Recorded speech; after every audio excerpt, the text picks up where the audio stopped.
Okay, got a real-time seal coat pour in the charcuterie board. I had mixed my epoxy for 5 minutes and now I'm just gonna pour and smooth. It's always nice and easy. This is a 4-ounce pour. It'll be more than enough to seal this wood.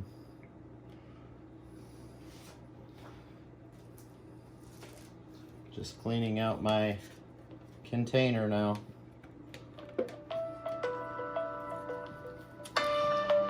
Everyone always tries to call while you're in the middle of pouring epoxy, of course.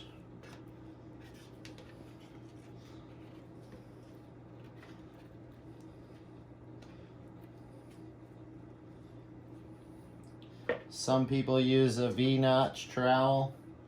I just prefer to use a glove. I've found it works better.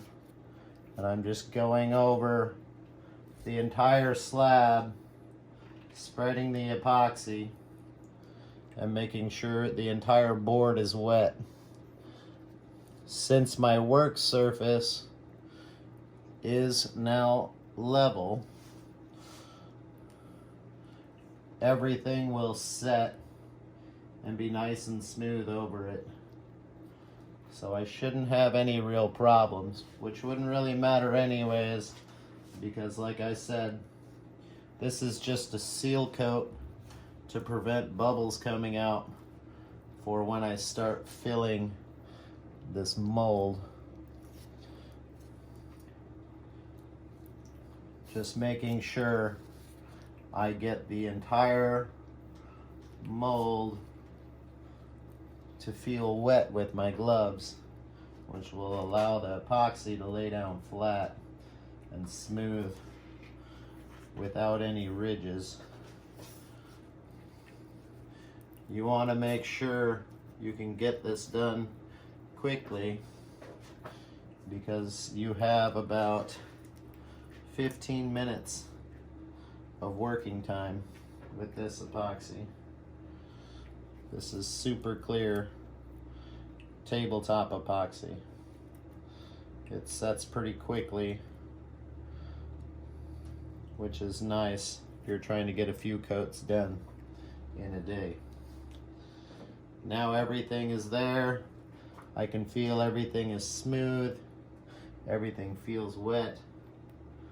No spots were missed. The only spots I can't get in is the very edge.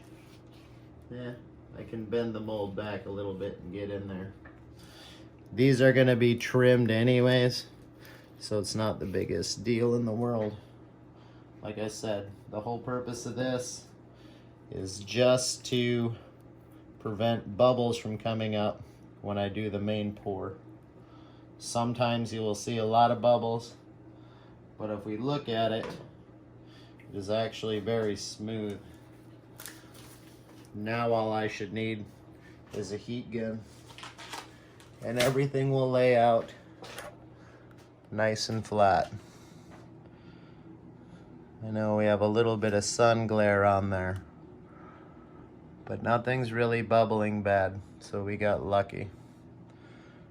I'll have to heat the whole thing anyways to make sure I release all those micro bubbles, or you will definitely see it.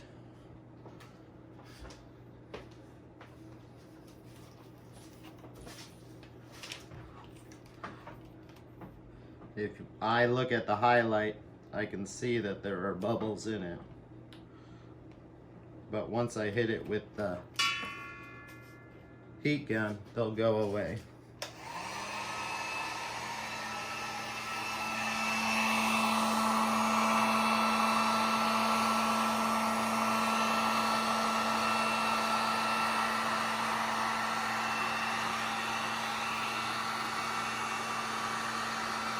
We don't want to overheat it at this point, or it'll just make a lot more bubbles. You could also use a torch, but since I'm using a silicone mold, I don't really want that.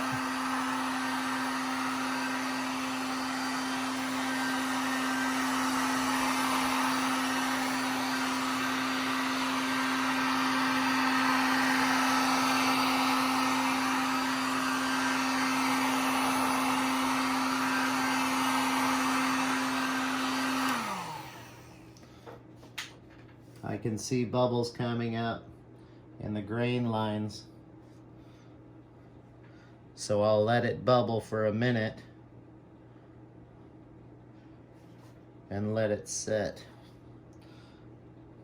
I did see a spot right here where I didn't get it to the edge. And like I said, I want to get this done as soon as possible and make sure the entire thing is wet. If I can do that, I will end up where all of the excess epoxy has flowed level.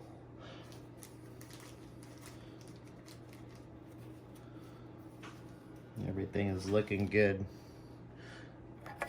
If you can see these bubbles that are coming up, we will end up keep running the heat gun on it so that they all release. Hopefully we can do that and we don't need to sand. Like I said, this is just a seal coat, and the whole reason for it is to get rid of those bubbles.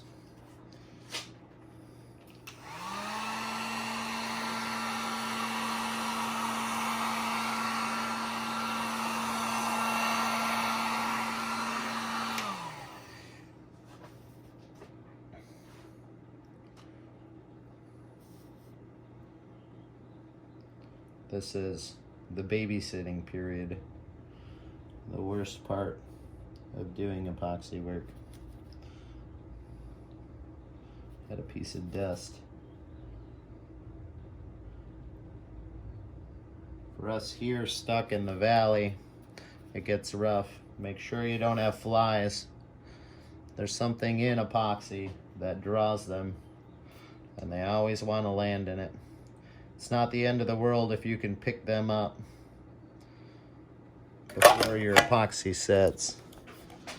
We'll see if we can get this.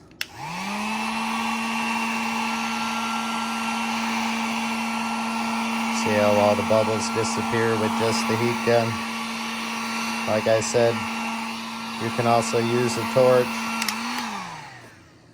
and you don't want to overheat it, because then you'll start heating the wood itself and it'll bubble that much more.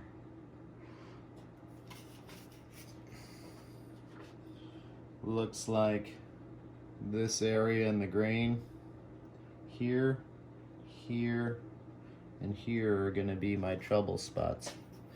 But like I said, if I have a bubble, it's not the end of the world. I would just prefer not to. It's about 75 degrees in here, so the epoxy is flowing very nice. And we will come back when we're done and get some nice pictures of it so you can see how it's set. Thanks for watching.